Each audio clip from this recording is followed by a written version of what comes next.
To introduction to business analytics and descriptive analytics chapter 1 complete हो चुका है। हम लोग कर रहे हैं introduction to business analytics bachelor of management study university of Delhi school of open learning semester 3 exam special series ले अब आ चुका है हम लोग का चैप्टर 2 का बारी। तो चैप्टर 2 का हम लोग का नाम है प्रीडिक्टिव एनालिटिक्स। तो इसका जो लर्निंग ऑब्जेक्टिव है वो इंट्रोडक्शन है, classical linear regression model, CLRM, multiple linear regression model, practical exercises using R R programming and summary है। तो चलिए शुरू करते हैं। इसको हम लोग पहले स्टोरी के रूप में समझेंगे। लर्निंग ऑब्जेक्टिव को हम तो हमने देख लिया। अब प्रेडिक्टिव एनालिटिक्स क्या है, इसका स्टोरी को स्टार्ट करते हैं। हम कल्पना करते हैं कि एक छोटा सा शहर है जिसका नाम डाटापुर है। शहर के लोग रोज अपने खर्च, उम्र, पढ़ाई और आय इनकम के बारे में डाटा भेजते हैं और हम जो है शहर के एडवाइजर हैं और हमें भविष्य में लोगों की आय का अनुमान लगाना है। ठीक है, ताकि शहर की पॉलिसी, लोन और स्कॉलरशिप सही दी जा सके। इस काम के लिए हमको प्रिडिक्टिव एनालिटिक्स का उपयोग करेंगे। ये यानी कि हिस्टोरिकल डाटा से मॉडल बनाकर फ्यूचर वैल्यू का अनुमान लगाएंगे कि पहले किस तरीके के लोगों को चाहिए था और फिर इस तरीके से। तो predictive analytics is equal to क्या होता है कि data plus model plus prediction. यहाँ मॉडल अलग अलग हो सकते हैं जैसे decision tree, random forest, regression इत्यादि। इस चैप्टर में हम सबसे सरल और इम्पोर्टेंट टूल लीनियर रिग्रेशन पर गहराई से ध्यान देंगे, क्योंकि यह अधिकांश कॉम्प्लेक्स मॉडल की बुनियाद है और इंटरप्रेटिविटी भी देता है इंटरप्रेटेबिलिटी भी देता है। यानी आप समझ पाते हैं कि वाई प्रेडिक्शन आया। Classical linear regression model, CLRM क्या, क्यों और कैसे। CLRM का बेसिक आइडिया कहानी के छोटे भाग में। डाटापुर के शहर में हमने देखा कि लोगों की इनकम वाई और उनकी एजुकेशन ईयर एक्स में रिलेशन है। ज्यादा पढ़ने वालों की इनकम ज्यादा। लीनियर रिग्रेशन मानता है कि ये संबंध लगभग एक सीधी रेखा पर है। y is equal to B0 plus B1 x is equal by, ये यहाँ पे इंटरसेप्ट दिखा रहा है जो कि B0 है वो इंटरसेप्ट करता है जब x इज इक्वल टू 0। तो y कितना, B1 जो होता है वो स्लोप x एक यूनिट के बढ़ने से एक्सपेक्टेड y में कितना चार्ज और u ईयर टर्म है तो बाकी सब अनएक्सप्लेन वेरिएशन पकड़ता है। अब है किसी क्लासिकल लीनियर रिग्रेशन मॉडल जो है इसकी मान्यताएं हैं और ये बहुत ज़रूरी है। तो इसको समझते हैं। जो CLRM है जिसको कि क्लासिकल लीनियर रिग्रेशन मॉडल, इसको शॉर्ट में हम लोग CLRM बोलते हैं, तभी सही इंटरफ्रेंस अर्थात सही अनुमान स्टैंडर्ड एरर और हाइपोथेसिस टेस्ट देता है जब निम्न मान्यताएं संतुष्ट हो। पहले है लीनियरिटी इन पैरामीटर, मॉडल लीनियर हो और पैरामीटर बीटा के अनुसार हो। Random sampling, observation random sample से आए हो। नो परफेक्ट मल्टीकुलरिटी, एक्सप्लेनेटरी वेरिएबल एक दूसरे का लीनियर कॉम्बिनेशन नहीं होना चाहिए। एक वेरिएबल को दूसरे से पूरी तरह प्रेडिक्ट ना किया जा सके। Zero condition means A is equal to u upon में x01 कहा। ईरर का मीन एक्सप्लेनेटरी वेरिएबल का जीरो होना चाहिए। होमोस्टैटिसिटी, वेरिएबल यू अपॉन में x constant, square variance, no auto correlation, error independent across observation, बिसेस का टाइम सीरीज में। Normality optional for the small samples, यदि इंटरफ्रेंस के लिए स्मॉल सैंपल में टी टेस्ट CI हो तो ईरर टर्म नॉर्मल होना चाहिए और लार्ज सैंपल में सेंट्रल लिमिट थ्योरम मदद करता है। ध्यान रहे कि CLRM की एजम्पशन वैल्यूएशन पर मॉडल बेस्ड या इनएफिशिएंट हो सकता है। बाद में डायग्नोस्टिक और रेमेडियल मेजरमेंट दिखेंगे। ठीक है, estimation OLS ordinary list square, हम बीटा को एस्टिमेट करते हैं और OLS यूज करते हैं। OLS बीटा का ऐसा एस्टिमेट देता है जो रेसिड्यूल का स्क्वायर्ड सम मिनिमाइज करता है। सिंगल रिग्रेशन के लिए फॉर्मूले सरल होते हैं पर इंट्यूशन लाइन को ऐसे सेट किया है कि पॉइंट और लाइन के बीच वर्टिकल डिस्टेंस का स्क्वायर टोटल स्मॉलेस्ट होता है। Property of OLS, Gauss Markov theorem, यदि अजम्पशन 1 से 5 चाहिए तो स्पेशली जीरो मीन और होमोस्कैटर्जी तो OLS ब्लू है। बेस्ड लीनियर अनबाइज्ड एस्टिमेटर, मतलब अनबाइज्ड और जितना वेरिएंस लीनियर अनबाइज्ड एस्टिमेटर में संभव है उतना ही कम वेरिएंस है। Multiple linear regression model, MLR एक से अधिक एक्स स्टोरी कंटिन्यू करता है। डाटा पूर्व बढ़ता गया, अब तो हमारे पास सिर्फ एजुकेशन नहीं, एक्सपीरियंस, एज, आवर्स वर्कड और लोकेशन जैसे कई फैक्टर हैं जो इनकम को प्रभावित करते हैं। तो अब मॉडल होगा y is equal to B0 B1 x B2 x, मतलब जितना है वहां तक जाएगा, यूनिटी आ जाएगा। यह MLR है मल्टीपल एक्सप्लेनेटरी वेरिएबल के साथ। पहले हमने क्लासिकल लीनियर रिग्रेशन मॉडल वाला, अब हम आ चुके हैं मल्टीपल पे, क्योंकि धीरे धीरे चीजें बढ़ते जा रही हैं तो इसलिए। ठीक है, इंटरप्रिटेशन कैसे समझे, कॉफिशिएंट B1 J कैरियस प्लस सभी सब्स के कांस्टेंट रखें ताकि एक यूनिट बढ़ने में एक्सपेक्टेड चेंज कितना होगा। इम्पॉर्टेंट क्रेडियल पैरिवस सब का मतलब है कि यही कारण है कि MLR कॉजुअल इन्फ्रेंस पे हेल्पफुल होता है। जब co-founder included होते हैं। Estimation, matrix form, goodness for the fit, R square adjusted, hypothesis testing in MLR, model selection, consideration, diagnostic issues and remedies, and heteroscarcity, auto relation, non-relativity, practical exercises। और यहाँ पे आप देख सकते हैं प्रैक्टिकल स्टेप के कोड इस तरीके से लिख करके हम लोग इसको फाइंड करते हैं। आर पाइथन का भी डाटा इस तरीके से दिया हुआ है।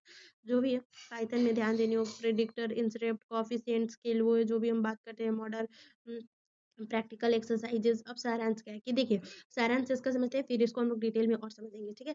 प्रेडिक्टिव एनालिटिक्स का उद्देश्य हिस्टोरिकल डाटा से भविष्य का अनुमान लगाना होता है। लीनियर रिग्रेशन सबसे मूल और इंटरप्रिटेबल तरीका है। सीएलआरएम क्या है? एक वेरिएबल मॉडल है। ओएलएस द्वारा एस्टिमेट, गॉस मार्कोव थ्योरम के तहत ओएलएस ब्लू है। यदि इजिप्शियन चचो एमएलआर कोई एक्सप्लेनेटरी वेरिएबल कोएफिशिएंट का मतलब होता है सेंट्रल पेरिवस effect, diagnostic, multicollinearity, VIF, heteroscedasticity, Breusch, Pagan and auto relation, Durbin वेस्टेगर, नॉन रिलेटिविटी और इन्फ्लुएंस पॉइंट, इन्हें पहचानो और सही करो। प्रैक्टिकल आर और पाइथन दोनों में मॉडलिंग, टेस्टिंग और ये सारी चीजें होती हैं। फिर प्रैक्टिकल एग्जाम टिप्स, एजम्पशन और वैल्यूएशन। देखिए डाटा पूर्व का एडवाइजर आप हर साल शहर के लोगों की आय को प्रेडिक्ट करता है, ठीक है, और सिर्फ पढ़ाई एजुकेशन को देख देते हैं। सिंपल लाइन, फिर शहर बड़ा हुआ, अपने एक्सपीरियंस आवर्स एज ऐड किए, मल्टी लाइन मॉडल बन गया। कभी स्ट्रीट पर कुछ अजीब नजर आया, आउटलायर्स हो गया, आपने उन्हें चेक किया। आप हमेशा रेसिड्यूअल की नजर रखते और उनकी ताकत वेरिएंस बदलती, और आपने रीबूस्ट शूज, रिबोज सी पहने, और अगर वेरिएबल एक दूसरे से चिपके हुए थे तो मल्टीकोलरिटी, और आपने उन्हें अलग किया तो री रेगुलेशन लागू किया। यही है प्रेडिक्टिव एनालिटिक्स, डाटा से सीखना, मॉडल बनाकर उन्हें टेस्ट करना और फिर शहर को सही सलाह देना, ठीक है। तो ये हम लोग का होता है। फिर से इसको हम लोग बिल्कुल अच्छे से बिल्कुल डिटेल से समझते हैं। वहां पे तो खचपच हो गया था स्टार्टिंग में आगे से, तो चलिए बिल्कुल फिर से समझते हैं इसको एकदम बिल्कुल क्लियर। प्रेडिक्टिव एनालिटिक्स की अवधारणा क्या होता है? कॉन्सेप्ट, नीड और उपयोग की समझ।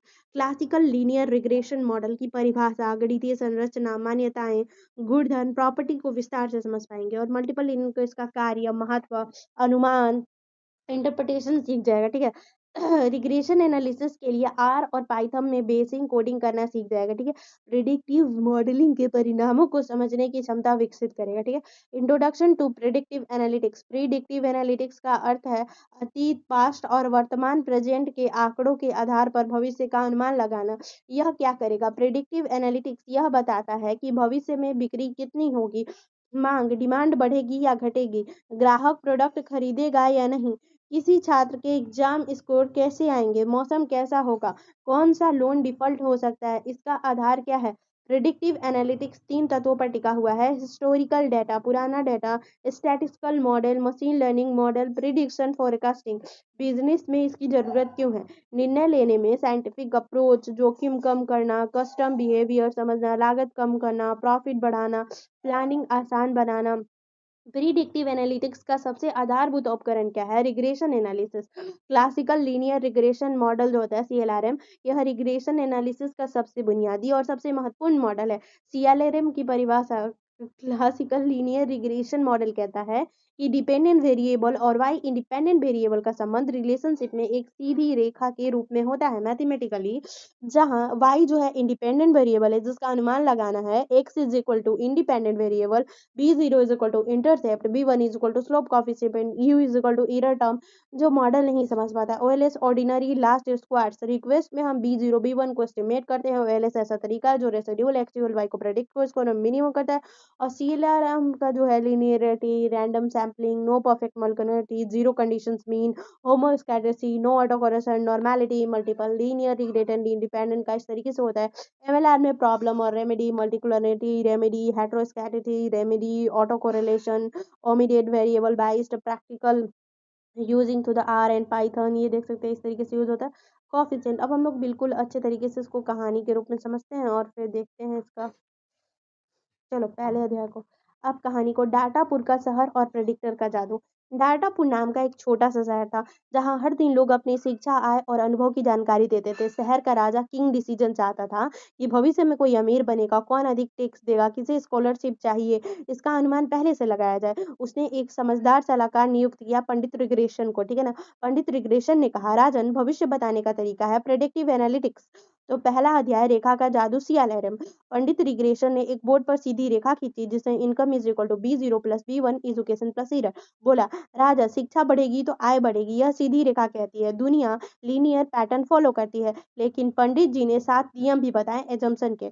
यदि तुम इनका पालन करोगे तो प्रिडिक्शन बहुत सही होगा। Homoscedasticity, no auto correlation, no multicollinearity, E is equal to u upon में एक्स इज इक्वल टू आदि। राजा ने कहा, वाह, प्रिडिक्शन करना तो आसान हो गया। दूसरा अध्याय, कई कारणों का खेल। कुछ समय बाद राजा को लगा कि केवल एजुकेशन ही इनकम नहीं बढ़ाती, experience, age, scale, working hour, सबकी भूमिका है। पंडित रिग्रेशन ने नया फॉर्मूला दिया, income is equal to B0 plus B1 education तो B1 experience, B3 is equal to age plus plus. और बोला, अब राजा यह मॉडल एक टीम की तरह दिखता है। हर खिलाड़ी एक्स वेरिएबल पे अपना योगदान देता है, लेकिन साथ ही चेतावनी दी, बहुत सारे खिलाड़ी हो तो आपस में झगड़ने लगे तो मल्टीकुलरिटी हो जाएगी, ठीक है।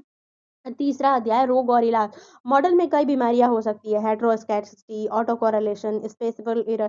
पंडित ने हर समस्या का उपचार भी बताया, robust acid, Durbin Watson, VIF। चौथा अध्याय, कोडिंग का जादू, पाइथन एंड आर। पंडित रिग्रेशन ने 2 जादुओं की किताबें खोली, आर और पाइथन। उन्होंने राजा को सिखाया कि सिर्फ कुछ लाइन को कोड से पूरा रिग्रेशन मॉडल बन सकता है। अंत में प्रेडिक्टिव एनालिटिक्स ने डाटापुर को फ्यूचरिस्टिक शहर बना दिया और राजा डिसीजन से अपने एडवाइजर को डाटा ड्रिवन बनाया। सबने मिलकर पॉलिसी बेहतर बनाई और डाटा पूरे देश का सबसे स्मार्ट शहर बन गया। समरी क्या है? प्रिडिक्टिव एनालिसिस क्या होता है? Future forecasting using data, CLRM। सबसे basic regression model, linear regression between Y and X, OLS। अनुमान लगाने की सबसे लोकप्रिय विधि, CLRM एजम्पशन पूरा करना जरूरी है वरना परिणाम गलत होते हैं। परिणाम और MLR, कोई इंडिपेंडेंट वेरिएबल के साथ मॉडल डायग्नोसिस, मल्टीकुलरिटी, हेरोस्कैटर्जी, ऑटो करेक्शन आदि को पहचानना और सुधारना।